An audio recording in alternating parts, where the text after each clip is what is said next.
կա պատրաստակամություն Թուրքիայի կողմից իրապես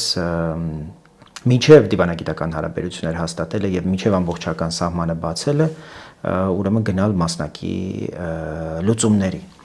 եւ կարծում եմ որ առաջիկայում մենք կունենանք առնվազն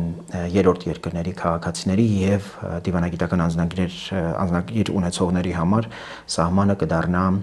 անցանելի բայց շատ ավելի կարևոր է թե ինչ է նախորդել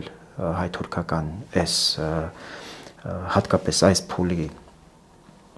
բանակցություններին օգոստոսի 8-ի Վաշինգտոնյան համաձայնությունները ուղղակի